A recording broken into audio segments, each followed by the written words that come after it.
isómeros. Les expliqué 5 isómeros y les he ido explicando la importancia bioquímica relacionado al por qué tienen que saber esos puntos. Ahorita vamos a ver lo que de los anómeros, por qué son tan importantes manejar los alfa y los beta. Pero antes de eso, vamos a los monosacáridos de interés en bioquímica. Los monosacáridos de interés en bioquímica, tenemos la glucosa, que se la conoce como dextrosa. No se olviden que hay soluciones de dextrosa. Dice. Solución de dextrosa al 5%, que es simplemente una solución de glucosa que se utiliza, sí, se utiliza. ¿Para qué se le da al paciente una solución de dextrosa? Para darle energía. Este atraviesa, no solamente se queda en plasma, sino llega y atraviesa hasta dentro de la célula, que el paciente que está durante mucho tiempo sin consumir algún tipo de alimentos, etcétera, se le puede dar una solución de dextrosa. No se le dará la solución de dextrosa, sin embargo, si el paciente es diabético. Para eso vamos a utilizar una solución de levulosa, que vamos a ver cuál es la levulosa. Es de mayor importancia fisiológica, claro. ¿Por qué es de importancia fisiológica? Porque la glucosa es la fuente energética primaria de todo ser vivo. Ni qué decir de glóbulos rojos y de células del cerebro. Sus células del cerebro y sus glóbulos rojos sí o sí necesitan de la glucosa para poder cumplir sus funciones. ¿Cómo se llama la? Es decir, si yo le pregunto, ¿será que existe glucosa en su torrente sanguíneo? Sí. ¿En qué cantidad está? ¿En qué concentración? El valor de referencia, y por favor aprendamos a decir valores de referencia, no valores normales. Lo mal llamado dicen valores normales, porque ¿qué es lo normal? Lo que para algunos puede ser normal, para otros es anormal. Entonces por eso se llama valores de referencia. Los valores de referencia de la glucosa, o más propiamente glicemia en el torrente sanguíneo, es decir, todos tenemos glucosa en el torrente sanguíneo. ¿Cómo se va a llamar? Glicemia. ¿Cuál es su valor de referencia? Va de 69 a 99 miligramos por decilitro. Valores ahora por arriba de 110, 120, ya se considera una persona ya candidata a ser diabética. Y hoy en día hay médicos bastante estrictos en esa relación y ya con 110 ya no le dicen prediabético, dicen que el término prediabético ya se agotó. Ya no llaman prediabético, le dicen directamente, ese paciente es diabético. Y usted dice, con 110 de miligramos por decilitro, sí, ya dicen que es diabético. Entonces, ahí viene a este valor de 99. Sin embargo, todavía algunos médicos más antiguos dicen no, se considera arriba de 120 y se le hace una curva de tolerancia a la glucosa para ver si realmente el cuerpo alcanza valores o picos altos. De todas formas, créanme que 69 a 99 miligramos por decilitro. Otro de la segunda recomendación que les doy, por favor, vamos mirando las unidades.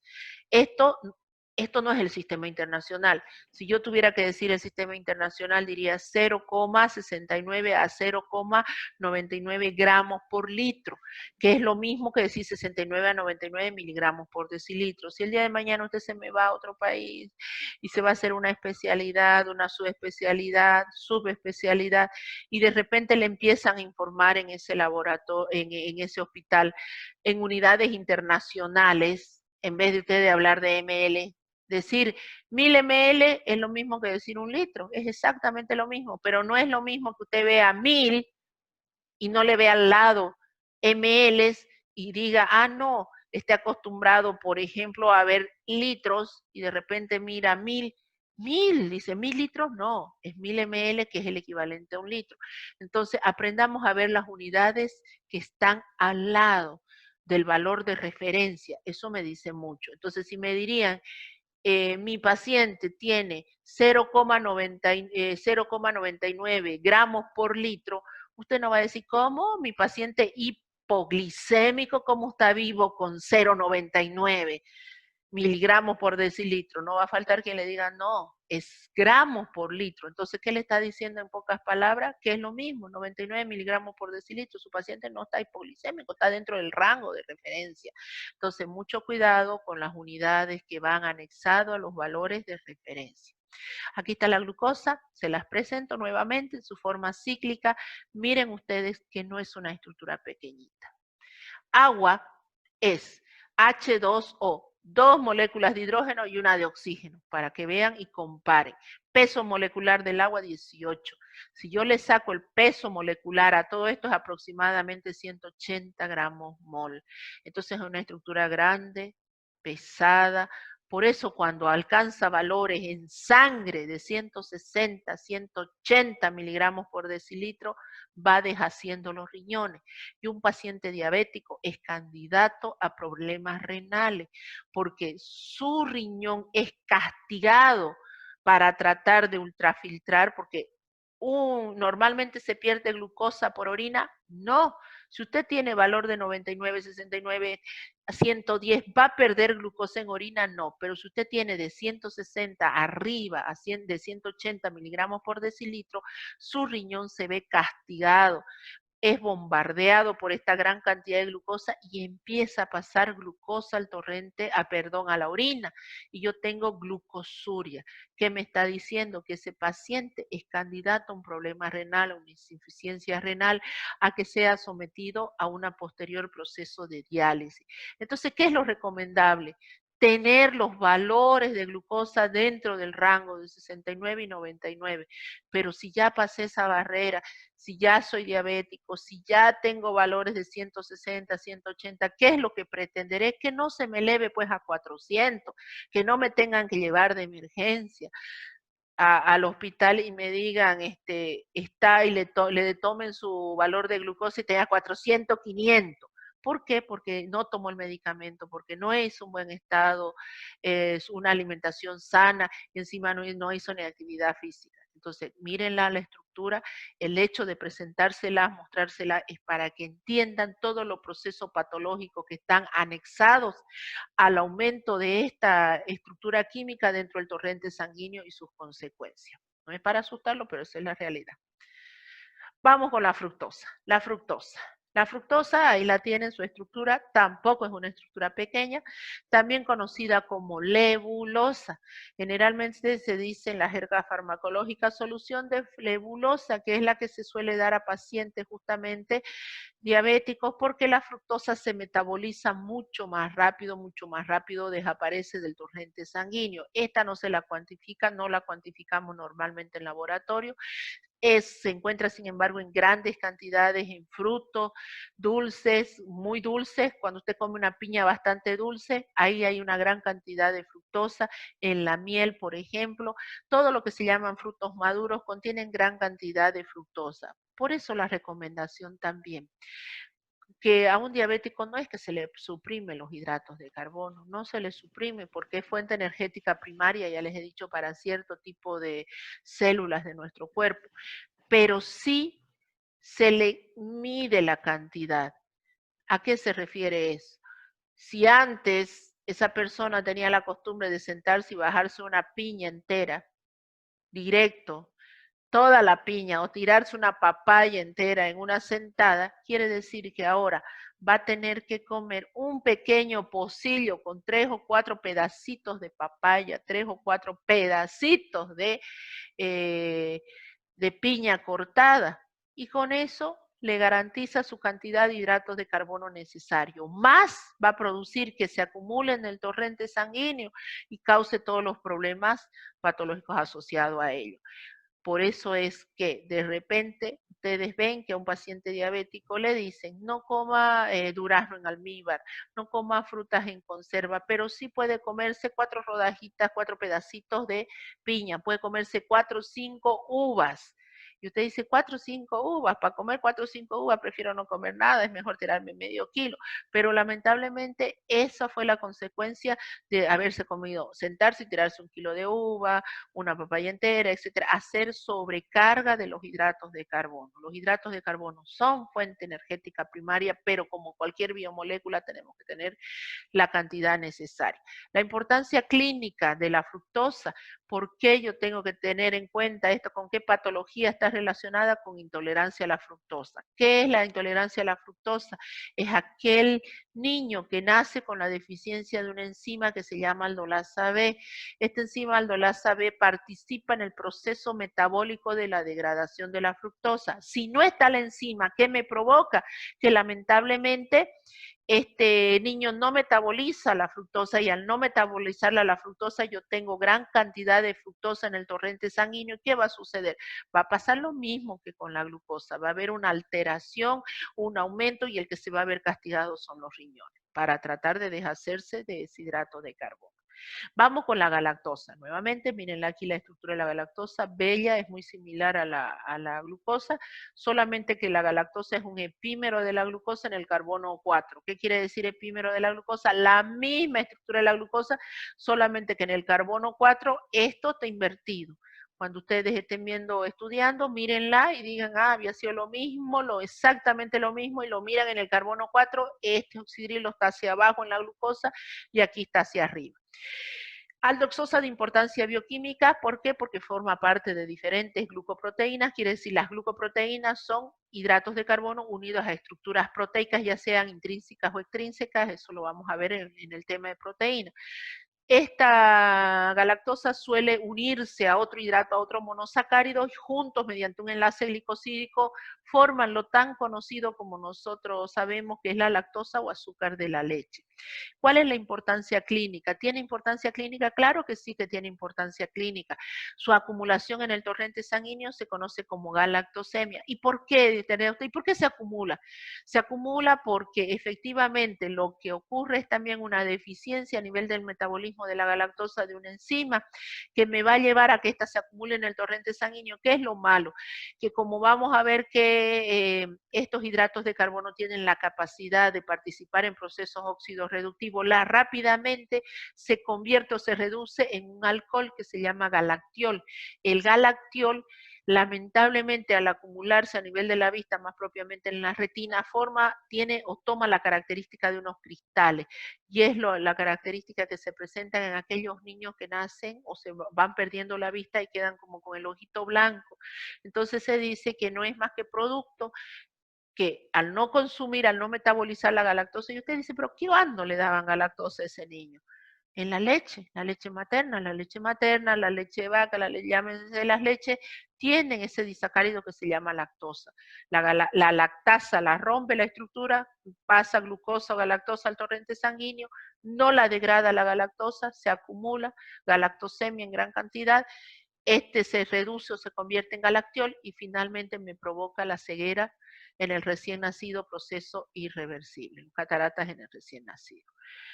Muy bien, vamos con el otro, monosacáridos de interés en bioquímica, la ribosa. Ya se los había explicado, la ribosa es muy importante, la ribosa es una aldopentosa. Aldo porque tiene el grupo aldehído, pentosa porque tiene 1, 2, 3, 4 y 5 carbonos. Aquí está la estructura química en su forma cíclica, esta es proyección de Fischer, esta es proyección de Howard.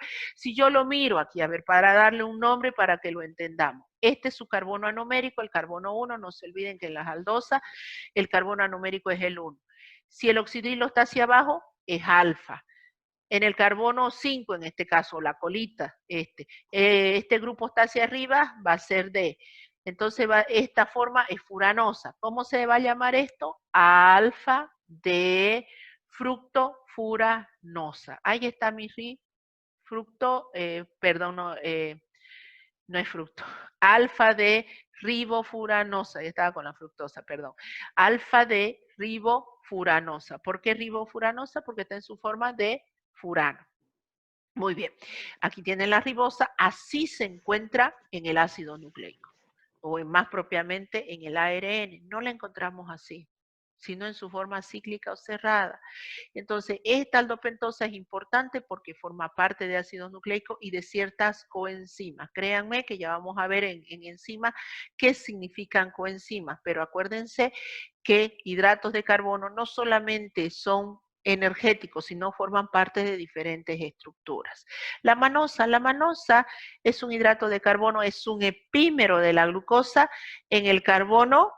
¿En qué carbono va a ser? En el carbono 2. Quiere decir que es la misma estructura de la glucosa, solamente que en el carbono 2 está invertido. Ahí está, en el carbono 2. ¿Tiene importancia? Bioquímica porque está unido a diferentes proteínas nuevamente, pero importancia clínica no presenta. Es decir, si ustedes se preguntan, ¿hay alguna alteración patológica, algo que me lleve a que la manosa se manifieste clínicamente en mi cuerpo? No. Es degradada automáticamente, es directamente convertida a glucosa por una epimerasa y se convierte en energía pura. Muy bien. Me está doliendo la garganta. Vamos. Ahí está, se las presento, todos los hidratos de carbono monosacárido más propiamente, que le hemos ido hablando, su importancia, su función, etcétera. Se los he presentado a los monosacáridos mínimos o básicos que ustedes tienen que manejar. Entramos en enlace glicosídico, no se me desesperen que ya un poquito más y terminamos que tengo que llegar hasta disacárido. El enlace glicosídico.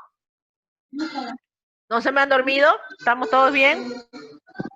¿No? Sí, doctor. Sí, está bien. ¿Estamos bien? Doctora, aquí estamos. Ya. Respiran, sí, respiran. Ya, vamos con el enlace. La que no está respirando soy yo. Ya. No, mentira. Vamos con el enlace glicosídico. Aquí, importante que manejen esto porque aparece en su libro de fisiología, después no me van a quedar mal ustedes. Miren, cuando se unen dos monosacáridos entre sí, ahí está la unión entre dos monosacáridos, se forma lo que se llama un enlace glicosídico. Se pierde agua. Se llega a perder agua. Entonces, ¿qué?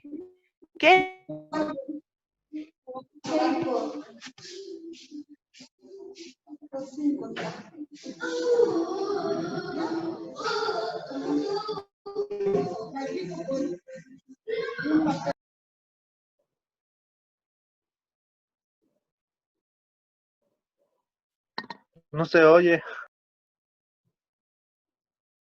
Doctor apagó su micrófono.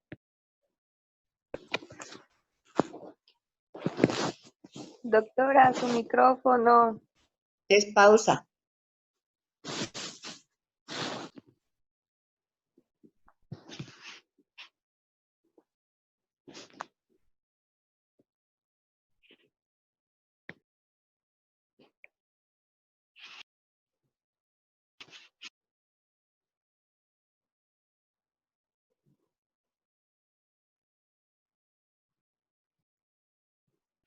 Doctora, no se escucha.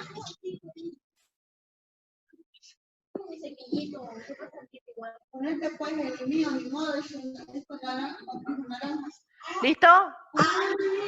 Sí, ya se escucha, Ya, doctora. es que yo por silenciarlo a ustedes, hay algunos que están con su micrófono prendido, por favor les encargo. Cierren su micrófono. Ve, yo por tratar de cerrar el de ustedes, cerré el mío. Ay, Dios mío. Qué cosa seria. Mejor me llevo con las estructuras que pelear con el mouse acá. Ya. Vamos entonces. El enlace glicosídico. Ya descansaron 5 minutos. Menos, 2 minutos. El enlace glicosídico. ¿Cómo se forma? Cuando dos monosacáridos se unen entre sí, se forman una estructura que se llama disacárido. Este es un monosacárido, este es otro monosacárido, se unen entre sí y forman una estructura de disacárido. ¿Cómo lo hicieron? Se perdió agua de esta molécula, reaccionó oxígeno con este oxidrilo, sale agua y me queda un puente de oxígeno. Dos monosacáridos a través de un enlace que se llama glicosídico. Tenemos enlaces de tipo alfa, de tipo beta. ¿A qué se refiere eso? A esto. Cuando el enlace queda hacia aquí abajo, así en esta posición, se dice alfa. Se dice alfa. Ya sea que queda hacia arriba, pero queda horizontal. Cuando está horizontal, ya sea hacia arriba o hacia abajo, el enlace es alfa. Cuando está cruzado, así como se lo estoy colocando en pantalla, ya sea en esa posición o en esa posición, se dice enlace beta. Muy bien. Entonces, yo tendré enlaces de tipo alfa, si uno carbono 1, carbono 2, esas uniones, si bien ustedes no van a hacer la representación esquemática, vale decir, en ningún momento yo les preguntaré esquematizar la unión de un alfa de glucopiranosil alfa 1, 6, para que usted diga, ay, me tengo que acordar, no, pero sepa que existen uniones de enlace glicosídico alfa y enlace de uniones glicosídico beta. El por qué es importante eso, y ahí les pongo ese esquema. Si bien aquí esta imagen está media que pareciera lo cruzado, pero créanme que este es el alfa, que vendría a ser ese horizontal, solamente que aquí está la representación en esta forma de las moléculas en forma de silla, que en realidad es lo correcto, y este es el tipo beta, que está así medio cruzado. ¿Por qué es importante? Si yo les digo el por qué la importancia, por qué hemos hablado tanto de alfa, de beta, de los anómeros, el por qué del hecho de que ahora tengamos que redundar en eso. El hecho es el siguiente, de que cuando usted hace una lectura, por ejemplo, en fisiología o en su libro de bioquímica, le dice los hidratos de carbono, la digestión de los hidratos de carbono empieza en la boca. Y ahí es atacado, dice el hidrato de carbono, por una enzima. ¿Cómo se llama la enzima? Alfa amilasa salival. Y no me lo estoy inventando, no es que se lo inventa el libro de Antonio Blanco o se lo inventó su libro de fisiología, no, se llama alfa amilasa salival. Y de repente usted ni siquiera le decía alfa porque no sabía y pensaba que era un adorno del autor. No, alfa, así como apareció hace un momento ese símbolo alfa. Alfa amilasa salival. ¿Por qué se llama alfa? Porque ataca todos esos enlaces que le decía horizontales, ya sea hacia abajo, hacia arriba. Y no ataca los beta. Todos los cruzados, si usted echa a su boca un hidrato de carbono de tipo beta, no lo identifica la alfa-amilasa salival, solamente ataca enlaces glicosídicos de tipo alfa. Y usted dice, ¿quiénes son los que tienen de tipo alfa? Por ejemplo, el almidón, el glucógeno. Son hidratos de carbono que tienen, o polisacáridos que tienen en su estructura ese tipo de enlace, todos alfa. Pero, por ejemplo, si yo le preguntase a usted, ¿será que todos los hidratos de carbono sufren un proceso de hidrólisis o rompimiento de esa estructura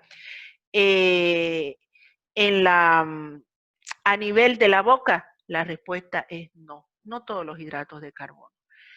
Y usted dice, ¿pero por qué? Si acaso en los libros dice los hidratos de carbono empieza su proceso de digestión en la boca, sí, pero no de todos. Porque si usted se echa una pequeña cantidad de leche a la boca, no va a degradar a la lactosa de la leche, no la va a degradar. La lactosa de la leche va a quedar ahí, no se va a romper la estructura y no le va a dar energía. Si en realidad la atacara la lactosa, no existiría la intolerancia a la lactosa. ¿Por qué no la ataca la lactosa? Vamos a ver que justamente la lactosa tiene un enlace cruzado. El hecho de tener ese enlace cruzado me lleva a que la alfa-amilasa salival no la identifica. Lo mismo sucede con la celulosa. La celulosa o fibra es aquella que se encuentra, es como cuando usted come arroz integral o el arroz con su cascarita o ese pan negro que le llaman, que pan negro pero el original, ¿no? Ese que viene bastante durito, grueso, es decir, difícil de masticar. Ese está hecho justamente con celulosa, o es la celulosa es la pared de las células vegetales. Entonces, si usted come arroz integral, si alguna vez ha tenido la oportunidad de consumir arroz integral, se va a dar cuenta que lo mastica, y se cansa de masticar, pasa al estómago y encima si se comía una olla de arroz común, arroz blanco, llámele arroz con queso, forma majadito, y de repente si tiene que comer al arroz integral, come 2 o 3 cucharas y siente que se llenó, hasta no le gustó de tanto masticar, y finalmente hasta la gente no está acostumbrada a comer el arroz integral. ¿Y por qué es eso? Porque resulta que la celulosa tiene esos enlaces beta, y la saliva, la alfa-amilasa salival, no lo identifica. Entonces, ¿me da energía? No, no me da energía. Es decir, si usted come arroz integral, si come mucha fibra, generalmente usted consume 1 gramo de fibra y elimina 1 gramo de fibra. 1 gramo del hidrato de carbono celulosa y elimina 1 gramo de hidrato de carbono celulosa. Entonces, su siguiente pregunta, ¿y para qué como? ¿Para qué voy a comer entonces la celulosa? ¿Por qué hablan tanto nutricionistas, parte de salud? Consuma arroz integral, consuma muchas verduras, muchas frutas con cáscara, porque ahí está la fibra. ¿Por qué hablan tanto de eso y dicen eso previene el cáncer de colon, ayuda a eliminar las toxinas, elimina cáncer de y usted dice, ¿para qué si es tan feo, tan desagradable? Resulta que no le aporta energía, es verdad. Usted consume 1 gramo y elimina y bota 1 gramo, dicho de otra manera. Pero ¿qué es lo que hace la celulosa? La celulosa llega a su estómago, se hincha, le da la sensación a usted de llenura. Si usted se tuviera que bajar un majadito con arroz blanco, etcétera, seguramente, y en este clima es capaz de comerse hasta 2 platos de majadito. Pero si se lo dieran con arroz integral, 2 o 3 cucharas y ahí la estaría dando vuelta pidiendo otra cosa. Y además se pararía de la mesa con esa llenura característico de que llega la fibra y se hincha. Y se hincha en el estómago y al hincharse ocupa un espacio y usted está como que hubiese comido demasiado. Encima pasa al intestino, la alfa-amilasa pancreática le hace algo, no le hace nada. Se vacía eso, pasa al intestino, sigue. Entonces usted dice, ¿para qué entonces si no me sirve para nada? No, le sirve. Resulta que llega a sus intestinos y como eso no lo ha deshecho, empieza a barrer, va barriendo, limpiando su intestino. Lo va limpiando de toda aquella materia que se pegó producto de sus comilonas anteriores, de sus churrasqueadas, etcétera. Entonces todo eso se va pegando. Es más, elimina, barre todos los sucios, si quieren verlo así, y permite que a ese nivel se vayan eliminando las toxinas que se han ido acumulando en su cuerpo. Toxinas como cuáles. Si tuvieran ustedes la oportunidad de hablar con un vegano, el vegano les diría, ¿por qué no come carne? ¿Por qué lava? ¿Por qué cultiva hasta sus verduras? Le explicaría que no, es más, no comería jamás un tomate con cáscara que haya sido cultivado fuera de su huerta o que no haya sido, que le hayan agregado algún tipo de compuesto químico a la tierra. Ellos preparan hasta su propio fertilizante, todo lo que es orgánico. Entonces, y no consumen carne, ni los vegetarianos y los vegetarianos tampoco. ¿Por qué el hecho de eso? Porque generalmente dicen que cuando el animal va a ser sometido a su muerte, va a ser sacrificado para contribuir con la cadena alimenticia, muchos de ellos segregan toxinas porque saben, sufren en el momento de su muerte, entonces esas toxinas se acumulan en la carne y bueno, pasan a nuestro torrente sanguíneo y nosotros las consumimos. Muchas de ellas no se eliminan a pesar de que usted las cuece y ni qué contar a aquellos que les gusta comer carne cruda. Hay 3 puntos, ¿no ves? Término crudo, el medio y el bien cocido. Entonces, a aquellos que les gusta que se le corte la carne y chorree la sangre, pues muy bien. Entonces, estamos hablando que esas toxinas llegan a nuestro cuerpo. Imagínense que su cuerpo no las puede eliminar porque está todo taponeado sus intestinos con una materia que cuesta eliminar. Entonces eso se traduce a la larga a que además que la carne nos produce un pH ácido, ese pH ácido favorece a las células malignas que todos lo tenemos. Todos tenemos, dice ahí, dormida, pero a medida que nosotros le vamos dando el medio necesario a nuestro cuerpo, entonces alguna de estas va saltando y dependiendo de eso se prolifera. Y por eso dicen que cuando comimos alimentos ricos en fibra, barremos eso, nos ayuda al movimiento peristáltico, a hacer evacuaciones más veces en el día, no que muchas veces se pasan 3, 4 días sin ir al baño, sin limpiar esos intestinos y se traducen obviamente en una pesadez en el cuerpo, pesadez estomacal, problemas gastrointestinales que se reflejan de alguna manera o se traducen en diferentes patologías hasta problemas de hígado. Entonces es conveniente, dicen, consumir fibra. El hecho es que culturalmente no lo hacemos.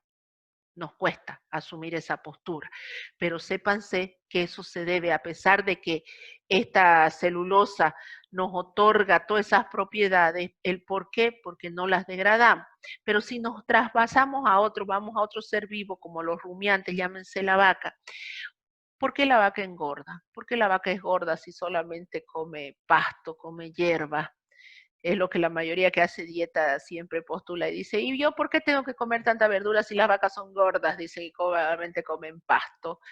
El hecho está que las vacas sí tienen la enzima que degrada estos enlaces beta. Y cuando ellas comen grandes cantidades de pasto, van rompiendo y ¿qué van liberando? Las glucosas al torrente sanguíneo. Como no las gastan todas, estas se acumulan y se traducen en grasa y tenemos esas grandes vacas grandes y gordas, que es lo similar a nosotros cuando consumimos gran cantidad de pastas, almidones, masa. Nosotros tenemos la enzima alfa-amilasa salival, rompe estos enlaces, gran cantidad de hidrato de carbono, se reserva un poco y todo lo demás se traduce en grasa, triglicéridos. Entonces, ahora entienden el por qué la relevancia y la importancia de un enlace alfa y de un enlace beta. Enlace glicosídico alfa, nuestro cuerpo, la alfa amilasa salival sí lo rompe, y los beta, la alfa amilasa salival no lo rompe. Pero ¿y qué pasa entonces con los enlaces beta de la lactosa? Que es lo que vamos a ver en este momento. Esto lo vemos después, aquí. La maltosa es un enlace que se da entre dos glucosas a través del carbono 1 y carbono 4. Esta maltosa, este tipo de maltosa, tiene la característica de ser enlace alfa, alfa 1,4. ¿Puede romperse a nivel de la boca? Claro que sí. La isomaltosa, sin embargo, es la unión de dos glucosas, pero en el carbono 1 y carbono 6. Carbono 1 y carbono 6. Estas son fraccionadas no por la alfa amilasa, sino por una alfa oligomerasa, que también tenemos en nuestro cuerpo en el proceso de digestión y es capaz de romper estos enlaces alfa 1,6. La lactosa, aquí quería llegar, la lactosa tiene este tipo, fíjense, de estructura. La lactosa tiene enlace cruzado.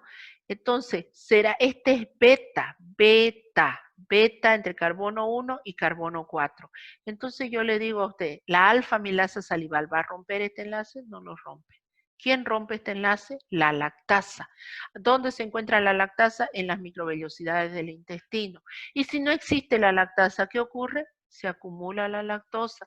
La lactosa es alimento para la flora normal intestinal y produce gases, produce hinchazón, produce diarrea. Eso es lo que se llama intolerancia a la lactosa. Así que usted puede estar todo un día con un ml de leche en la boca y no le va a otorgar, no va a romper los enlaces beta de esta estructura. Entonces, ¿qué es la lactosa? La unión de una glucosa con una galactosa a través de un enlace beta. La sacarosa es la unión de dos monosacáridos, en este caso la glucosa y la glucosa y la fructosa a través de un enlace de tipo alfa 1, 2, que por eso está cruzado. Entonces, a ver, si yo le digo, ¿será que esta sacarosa se degrada cuando usted toma su tecito con 2 cucharillas de azúcar, que es la lactosa? La sacarosa es la que utiliza para endulzar su té, su café, etc. ¿Será que el proceso de digestión de la sacarosa se da a nivel de la boca, así como lo ven ese enlace? Si a nivel de la boca yo tengo la enzima alfa y la enzima alfa ataca enlaces así, horizontales, ya sea hacia abajo o hacia arriba, y no ataca los enlaces cruzados, yo le digo, ¿será que la sacarosa sufre proceso de digestión a nivel de la boca? Su respuesta va a ser no. ¿Por qué no? Porque la alfa amilasa salival ataca enlaces alfa y la sacarosa no tiene ese tipo de enlace. Entonces, ¿dónde va a sufrir ruptura la sacarosa? La sacarosa va a sufrir ruptura a través de las microvellosidades también por una enzima que se llama sucrasa. Entonces, tampoco sufre el proceso de digestión a nivel de la boca. Y aquí, para terminar, algo muy característico que es esto, es los hidratos de carbono reductores. Dentro de los hidratos de carbono reductores tenemos Cuando existe un carbono anomérico libre en la estructura, se dice que es reductor el hidrato de carbono. Si yo miro aquí, esto es un disacárido. Esta estructura porque es la unión de dos monosacáridos a través de un enlace glicosídico. Este es el carbono anomérico de esta estructura y este es el carbono, lo que está con rojo, el carbono anomérico. Ambas son glucosa alfa, a ver si las dos son glucosa alfa y glucosa alfa. Y las he unido a través de un enlace glicosídico. En este el carbono anomérico se unió con el carbono 4 de esto y me formó un enlace. Pero aquí existe un carbono anomérico libre. Entonces yo digo, al existir un carbono anomérico libre en una estructura pequeñita, yo digo el hidrato de carbono es reductor. Me voy a esta otra, resulta que ahora está invertido. La unión es entre el carbono 1 y carbono 1. Le invertí la estructura. Ve que aquí está este es el carbono 6, este es carbono 1, 2, 3, 4, el 5 y el 6. Los dos carbonos anoméricos, que son los puntos rojos, están unidos entre sí a través de un enlace. Yo le digo, ¿esta estructura presenta carbono anomérico libre? No. Entonces este hidrato de carbono es no reductor. ¿Por qué es importante esto? Porque vamos a hacer en práctica de laboratorio, Dios mediante, si estamos vivos, vamos a hacer en la práctica de laboratorio el poder reductor de los hidratos de carbono. El poder reductor de los hidratos de carbono es así como se clasifican desde el punto de vista laboratorial los hidratos de carbono, en reductores y no reductores.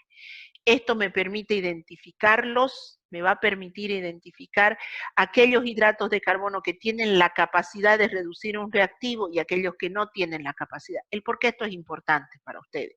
Porque existe una prueba de laboratorio que se llama moco fecal, en la cual aparece investigación de azúcares reductores. Y ahí le ponen presenta o no presenta. ¿Por qué esto? Supónganse que usted está en una posta haciendo su internado y de repente le llega una mamá y le dice que su niño viene ya días con vómito, con diarrea, y bebé, lactante recién está con vómito, con diarrea, y que le han hecho una prueba de moco fecal, le muestran y dice consistencia de las heces, líquida, fluida, olor, ni siquiera presentan olor fétido, sino dicen olor sui generis, y le dan ahí azúcares reductores, no, dice, no presenta. Y de repente bajo la clínica ya le hicieron cultivo, dice un coprocultivo, le ha salido negativo y usted no sabe qué hacer, es decir, la mamá no sabe qué hacer. Entonces usted le da la duda y dice, voy a pedirle, ya no la va a mandar a hacerse un rotavirus ni nada de eso, está viendo que es una persona de escasos recursos. Y encima usted mira y dice, puede ser que lo hayan hecho mal o no le prestaron la atención debida, voy a pedir azúcares reductores en ese. Entonces manda directamente investigación de azúcares reductores, solamente eso.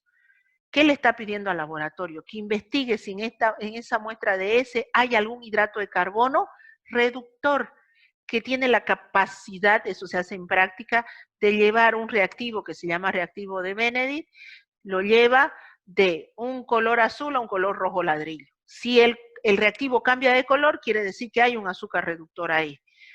Y entonces, usted dice, ¿para qué? Lo que usted está buscando es ver si el niño no está eliminando lactosa a través de las heces, porque la lactosa no se elimina a través de las heces. ¿Cuándo la elimina a través de las heces? Cuando no tiene la enzima lactasa. Al no tener la enzima lactasa porque nació sin esa enzima, ese niño que su único alimento es la leche, llora de hambre, llora de dolor de estómago, imagínense, lleno de gases sus intestinos, producto de que no la elimina, la lactosa es comida por las bacterias liberan dióxido de carbono, se llena de gases, el dolor.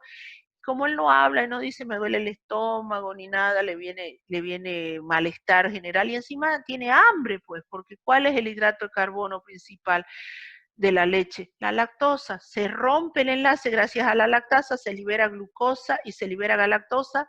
Si el cuerpo necesita energía, la galactosa por una epimerasa se convierte en glucosa y todo esto pasa al torrente sanguíneo para darle energía a ese niño que cada 3 horas necesita energía porque sus células están en desarrollo y crecimiento. Entonces ese niño llora. Entonces usted pide investigación de azúcares reductores y ¿qué es lo que le sale? Ahí ya, ya ahí lo hicieron bien, porque la tomaron, la muestra fluida, porque generalmente es como líquida, se toma con una pipetita, se lleva en un tubito de ensayo, se le agrega el reactivo, se calienta. Si cambia color rojo, dice, ay, efectivamente se está eliminando. Así, en este caso usted dice, ¿qué le van a colocar? ¿Qué le va a enviar el laboratorio? Investigación de azúcares reductores presenta, o sí, positivo. Entonces usted tiene que saber de qué hidratos de carbono, si está en relación, entonces dice, efectivamente, usted estaba sospechando de quién, de la lactosa. ¿Y qué tal si la mamá le dice, ¿sabe qué, doctor? Como me pidieron pañal, que le ponga pañal, y el pañal generalmente se le da vuelta, se le coloca del lado absorbente para que no se absorba la muestra, entonces lo llevan hacia el laboratorio ni bien, porque la mamá no va a estar con el tarrito esperando que el bebé haga. Entonces le da vuelta al pañal, y llevan el pañal, a veces directo lo llevan el pañal. Pero ese niño, como ya venía con diarrea, pues estaba escaldado. ¿Qué hace la mamá? Le coloca a veces maicena. Estamos hablando de una mamá de escasos recursos que no va a ir a la farmacia y se va a comprar hipogloss.